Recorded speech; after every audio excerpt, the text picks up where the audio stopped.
네, 오늘 말씀을 나누겠습니다. 무엇으로 구원을 받는가? 이것은 너무너무 중요한 질문입니다. 무엇으로 구원을 받는가? 왜냐하면 교회의 목적은 구원이기 때문입니다.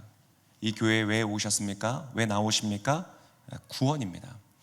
선행이나 도덕적 삶, 착한 삶, 그러한 삶이 우리 교회를 나오는 목적이 아닙니다. 성공하는 것, 어떻게 하면 세상에서 성공하고 성취할까를 배우는 것도 이 교회의 목적이 아닙니다. 구원입니다. 그렇다면 구원받는다는 게 무엇일까? 이 구원이라는 단어는 굉장히 낯선 단어이죠. 그것을 다른 말로 여러 가지로 한번 표현해 볼 수 있습니다. 어떻게 구원받을 수 있는가는 어떻게 의롭다는 인정을 받을 수 있을까? 어떻게 하면 내가 옳다는 인정을 받을 수 있을까? 라는 질문과 같고요. 혹은 이렇게 말할 수 있습니다. 이미 저질러진 죄와 잘못들이 있습니다. 나의 삶의 허물들이 있습니다. 이미 저질러버린 그런 것들을 어떻게 깨끗하게 할 수 있을까? 혹은 외롭고 거절되고 쓸쓸한 우리 인생을 살다 보면 그렇게 느낄 때가 있죠. 그런 내 삶이 어떻게 하면 온전히 수용되고 좀 용납을 받고 있는 모습 그대로 받아들여질 수 있을까? 이렇게 질문할 수 있습니다. 이것이 바로 구원입니다. 어떻게 하면 내 영혼이 깊은 만족을 좀 누릴 수 있을까? 이걸 해도 저걸 해도 이 사람을 만나고 저 사람을 만나고 해도 내 마음속에 깊은 만족이 없는 겁니다. 이상하죠? 우리는 일반 짐승과 다르게 그저 등 따숩고 배부르다고 해서 만족하는 존재가 아니다. 나의 만족은 어떻게 얻을 수 있는가? 조금 더 종교적인 언어를 쓴다면 하나님의 자녀가 어떻게 하면 될 수 있을까? 어떻게 하면 하나님의 가족이 될 수 있을까? 어떻게 하면 하나님의 사랑을 내가 받고 경험하고 누릴 수 있을까? 어떻게 하면 그분에게 내가 수용되고 내가 그분에게 기도하는 것들을 응답받는 삶이 될 것인가? 이것이 다 어떻게 하면 구원받을 것인가? 라는 질문의 다른 형태입니다. 굉장히 중요한 질문이죠. 이 질문에 답을 하기 위해서 오늘 본문에 예루살렘 교회가 모였습니다. 과연 구원은 어떻게 받는 것인가? 이 교회에서 중요한 초대교회가 모여서 중요한 교리적인 것들을 정리하고 결정을 할 때 모였던 회의를 공의회라고 부릅니다. 이 공의회는 초기 교회에서 대략 한 7번 정도 열려졌다고 역사의 기록을 찾아볼 수 있고요. 오늘 우리가 읽었던 본문은 바로 최초의 제1차 예루살렘 공의회의 회의 현장의 모습이었습니다. 매우 중요한 회의였고 진리를 분별해야 되는 굉장히 중요하면서 치열한 순간이었습니다. 어떤 치열한 순간들이었는지 오늘 2절의 말씀을 다시 한번 읽어보겠습니다. 읽겠습니다. 이 말로 인해 바울과 바나바는 그래서 안디옥 교회는 바울과 바나바를 세워 몇몇 신자들과 함께 예루살렘으로 보냈습니다. 사도들과 장로들은 이 문제를 어떻게 생각하는지 알아보려는 것이었습니다. 성령의 역사가 일어나고 은사들이 나타나고 병이 치유되고 기적과 이사가 나타나고 하나님의 나라가 확장되는 아주 놀라운 역사들 속에 있었지만 그 안에 무엇이 있었다? 적지 않은 충돌과 논쟁이 있었다는 겁니다. 아주 치열한 논쟁이 있었다. 어떻게 구원을 받는가에 대한 치열한 논쟁이 있었다. 자, 도대체 무엇과 무엇이 충돌되었는가? 일부의 주장은 이렇습니다. 자, 5절의 말씀에 이렇게 기록되어 있습니다. 같이 읽겠습니다. 그때 바리스파에 속해 있다 신자가 된 몇몇 사람들이 일어나 말했습니다. 이방 사람들이 할례를 받고 모세의 율법을 지키도록 해야 합니다. 자, 구원을 받기 위해선 어떻게 해야 되는가? 할례를 받고 모세의 율법을 지키도록 해야 된다. 이 할례라는 것은요, 우리에게는 좀 너무 먼 이야기지만 그 당시 이스라엘에게 그리고 지금 현재도 일부 어떤 종교와 지역에서는 정말 목숨을 걸 만한 일입니다. 너무너무 중요한 문제입니다. 유대교회에 있어서 최고로 중요한 의식이 무엇이냐? 그러면 할례입니다. 할례는 언제 시작되었는가? 최초의 할례가 시행된 것은 아브라함 때입니다. 창세기에 나옵니다. 창세기 성경의 첫 권에 나옵니다. 17장 9절과 10절에 보면 이렇게 기록되어 있습니다. 우리 창세기 17장 9절과 10절 같이 읽겠습니다. 제가 읽겠습니다. 하나님께서 아브라함에게 말씀하셨습니다. 그러므로 너와 내 뒤에 올 자손은 내 언약을 지켜야 할 것이다. 나와 너 사이에 그리고 내 뒤에 올 자손 사이에 맺은 내 언약, 곧 너희가 지켜야 할 언약은 이것인데 너희 가운데 모든 남자는 다 할례를 받아야 한다.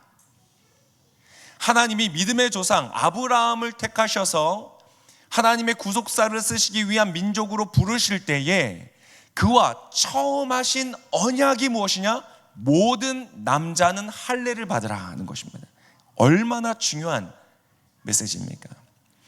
그래서 이 할례는요, 이스라엘 민족의 정체성과 같은 것이었습니다. 우리 정체성을 바꾸려 할 때 많은 방법들이 있지 않습니까? 저희 나라도 주권을 뺏겼을 때 창씨개명이라 하여서 이름을 바꾸려고 하였습니다. 우리의 정체성을 흔들려고 하는 것이죠. 이스라엘에게는 무엇이었는가? 이 할례였다는 것입니다. 그래서 어느 정도 심각한 것이었냐? 여리고를 지나서 요단강을 지나서 여리고를 앞에 두고 새로운 가나안 땅 앞에 들어가기 전에 하나님은 모든 남자들에게 할례를 시키셨죠. 바로 적군을 코앞에 두고 모든 남자들이 움직일 수 없는 형태가 될 수 있는 할례를 시행하게 하실 정도로 이것은 심각하게 하나님이 다루셨던 일입니다. 이스라엘 민족이 얼마나 고난이 많았습니까? 바벨론의 포로로 다 끌려갔죠. 그리고 로마에 의해서 점령을 당하고 고통을 당하고 있는, 지금 오늘의 본문의 배경도 그들의 주권을 로마에게 빼앗긴 채 있었던 때입니다.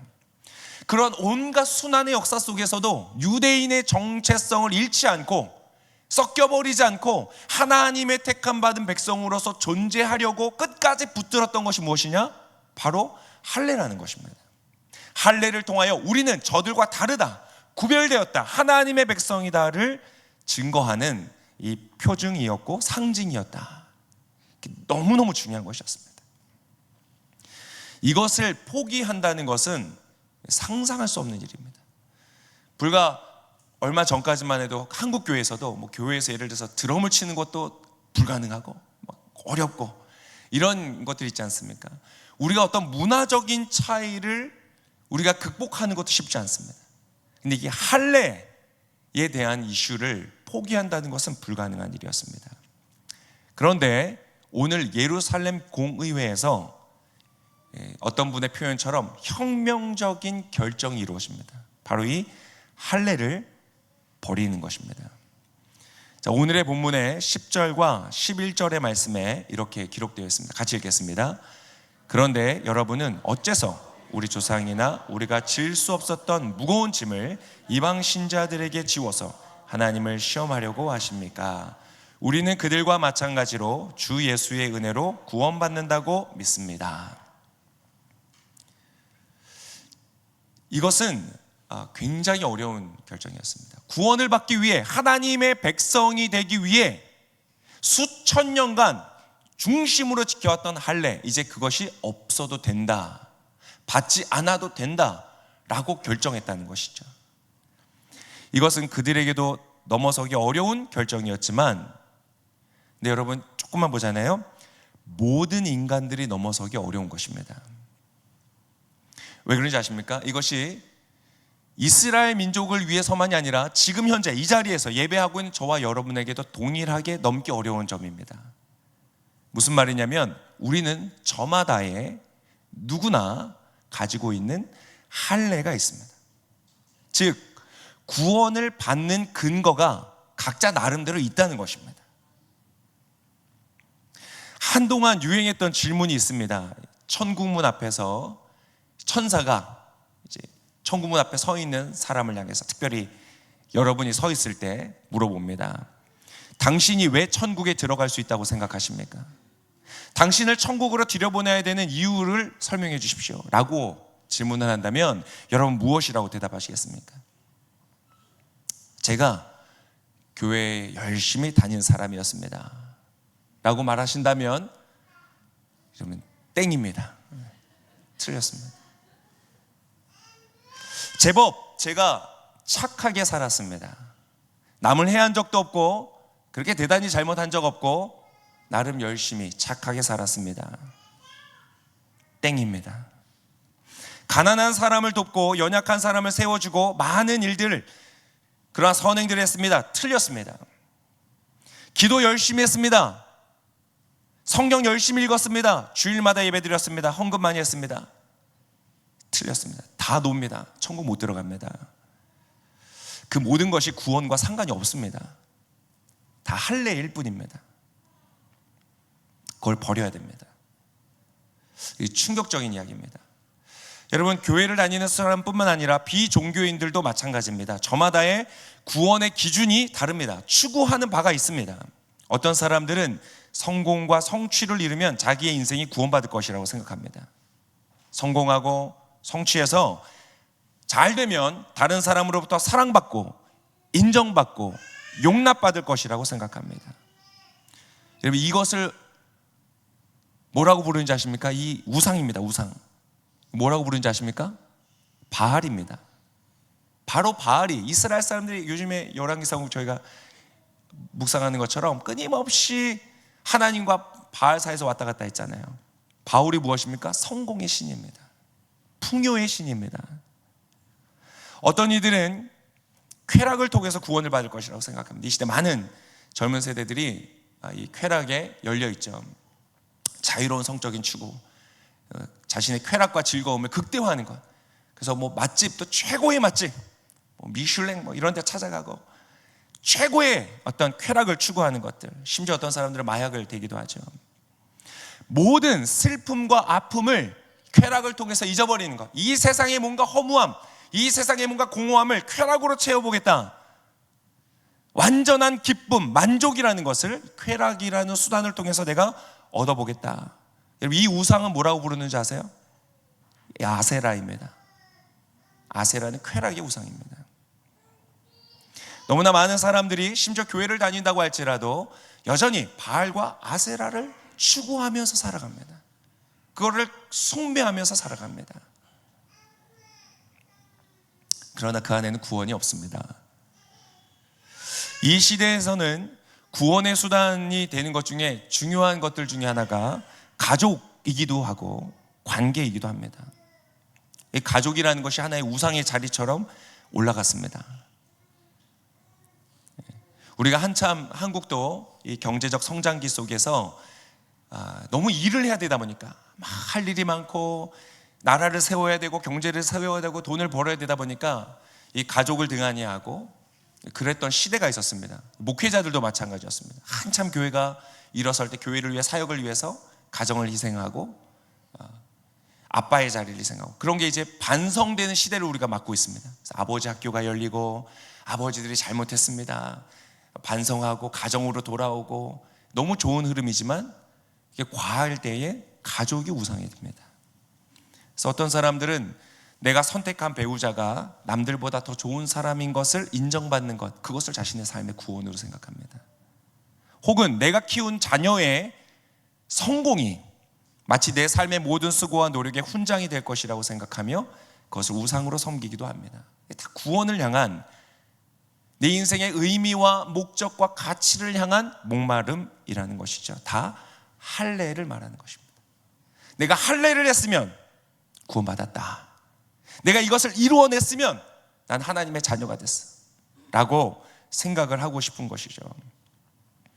많습니다. 그 외에도 어떤 사람은 도덕적인 삶을 통해서 구원을 이루려고 하고 어떤 사람은 세속적인 삶을 통해서 구원을 이루려 하고 어떤 사람은 종교적인 삶을 통하여서 구원을 이루려 합니다. 특별히 우리 기독교를 믿는 교회를 다니는 사람들은 그 유혹이 굉장히 큽니다. 그래서 하영조 목사님, 고하영조 목사님, 오늘 교회 설립하신 하영조 목사님은 이 본문에서 이러한 설교를 하셨습니다. 오늘날에도 교회를 다니면서 이런 구원을 받은 사람들이 있습니다. 그들은 구원받았다고 생각하면서도 뭔가 더 해야 하지 않을까 하는 불안을 가지고 있습니다. 뭔가 더 행해야 할 것 같고 뭔가 더 많이 알아야 할 것 같고 헌금이나 봉사나 전도도 더 많이 해야 내 구원이 완성될 것 같다는 불안한 마음을 가지고 신앙생활을 하는 것입니다. 여전히 뭔가 부족하다고 느끼는 것이죠. 내가 하나님의 전폭적인 사랑과 수용과 용납을 받고 하나님의 기도의 들으심을 받고 주님 안에서 충만한 만족과 기쁨을 이미 얻었음을 누리지를 못하는 것입니다. 그리고는 다른 무언가를 통해서 그것을 얻기 위해서 또다시 추구하는 것입니다. 여러분, 분명히 말씀드립니다. 우리가 왜 신앙생활을 하느냐? 구원받기 위하여서 하는 것이 아니라 구원받았기 때문에 하는 것입니다. 우리가 왜 찬양을 하고 왜 기도를 하고 왜 말씀을 듣습니까? 구원받기 위해서가 아니라 구원받았기 때문에 하는 것입니다. 그때에 이것이 기쁨이 되는 것이죠. 아니면 의무가 됩니다. 너무 하기 싫은데 봉사해야 되고, 너무 하기 싫은데 너무 아까운데 헌금해야 되고. 왜 합니까? 안 하면 왠지 하나님 날 버리실 것 같고, 안 하면 왠지 하나님 날 사랑하지 않으실 것 같고, 여전히 내가 할례를 받지 않았으면 불안한 겁니다. 할례를 받아야 될 것 같은 것입니다. 여러분, 그러나 이미 사도행전의 제1차 예루살렘 공의회에서 교리적으로 끝났습니다. 구원은 어떻게 받는가? 할례로 받는 것이 아닙니다. 오늘 논의의 결과를 보겠습니다. 9절의 말씀에 이렇게 논의를 결론 짓고 있습니다. 같이 읽겠습니다. 하나님께서는 그 마음을 믿음으로 깨끗하게 하셔서 우리와 그들 사이에 차별을 두지 않으신 것입니다. 무엇으로 우리를 깨끗게 하시는가? 무엇으로 우리를 구원하시는가? 믿음으로 구원받는다는 것입니다. 율법을 지키고 종교적인 삶을 살고 도덕적 삶을 사는 것으로 깨끗해지는 것이 아니다. 과거의 허물이 지워지는 것도 아니다. 내 존재의 타락이 씻어지는 것도 아니다. 오직 믿음으로 되는 것이다. 이게 어떻게 가능할까요? 아니, 어떻게 예수님 믿는다고 그게 다 됩니까? 아니, 예수님 믿는다고 어떻게 다 용서가 됩니까? 그 질문은 아직 예수님을 잘 몰라서 그렇습니다. 예수님 누구십니까? 예수님은 하나님이십니다. 하늘과 땅, 우주 만물, 생명을 창조하신 분이십니다. 모든 것을 지금도 다스리시는 모든 우주의 왕 되신 분이 바로 예수님이십니다. 그러한 예수님이 인간의 몸을 입고 이 땅에 오셨습니다. 그분이 완전한 삶을 사시고 의로운 삶을 사셨습니다. 섬기는 삶을 사시고 베푸는 삶을 사시고 아름다운 삶을 사셨습니다. 그리고 그러한 그가 아무런 죄도 없이 십자가에 못 박히셨습니다. 왜요? 우리를 위하여서, 우리를 위해 십자가에 못 박히셨습니다. 마치 제사 때 드리는 희생 제물처럼 나의 죄를 대신해서 죽으시는 희생을 감당하신 것이죠. 피 흘리면서 완전한 죽음을 맞이하심으로써 우리의 모든 죄의 대가를 지불하셨다는 것입니다. 그리고 그분이 죽음 가운데 머무신 것이 아니라 사망 권세를 이기시고 부활하셨습니다.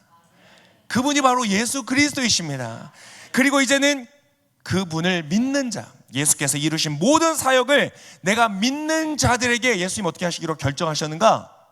이제 내가 이룬 성취, 내가 이룬 성공을 그에게 주겠다고 주님 약속하셨다는 것입니다. 그럼 예수님이 그렇게 하시겠다고 하셨으면 그렇게 되는 것입니다. 나는 실패했고, 나는 실패할 것이고, 나는 실패 외에는 다른 길이 없습니다. 인간의 길입니다. 구약이 보여주는 것입니다.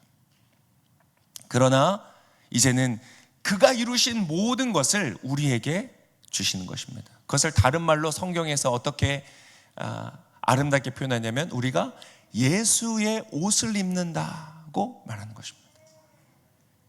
마치 둘째 아들이 아버지를 버리고 멀리 나가서 타락한 삶을 살다가 돌아왔을 때 그의 아버지가 어떻게 하죠? 아버지의 옷을 벗어 그에게 그 옷을 입혀주는 것처럼 우리의 속은 여전히 더럽고 이기적이고 악하지만 예수 그리스도의 옷을 우리에게 입혀주심으로 우리를 예수님처럼 하나님 사랑해 주시는 것입니다. 여러분, 예수님처럼 여러분 사랑과 인정받는 것을 믿으시기를 축복합니다. 그래서 우리는 완전한 사랑, 완전한 수용, 완전한 용납을 그분 앞에서 받게 됩니다. 하나님 앞에 나아가서 주님과 대화할 수 있고 주님의 음성을 들을 수 있고 교제할 수 있습니다. 왜요? 예수께서 이루셨기 때문에. 내가 한 것도 아닌데 내가 한 것처럼 하나님이 인정해 주시는 것을 여러분 뭐라고 부르는지 아세요? 그 은혜라고 부릅니다. 우리는 은혜로 구원받는 것입니다. 오늘 본문의 11절에 다시 한번 이렇게 기록되어 있는 것을 읽어보겠습니다. 11절 읽겠습니다. 우리는 그들과 마찬가지로 주 예수의 은혜로 구원받는다고 믿습니다. 할렐루야. 구원은 주 예수의 은혜. 나는 자격이 없지만, 나는 한 것이 없지만 그분이 다 하신 것을 내가 믿음으로써 얻는 것, 그것이 바로 은혜로 얻는 것이다. 여러분이 은혜를 받고 누리는 저와 여러분 되시기를 축복합니다. 구원을 얻기 위해서, 하나님의 사랑을 받기 위해서, 하나님의 인정을 받기 위해서 더 할 것이 없습니다. 예수께서 하신 일을 바라보고 예수께서 하신 일을 믿음으로 놀라운 은혜와 구원을 누리시는 저와 여러분 되시기를 예수님의 이름으로 축복합니다.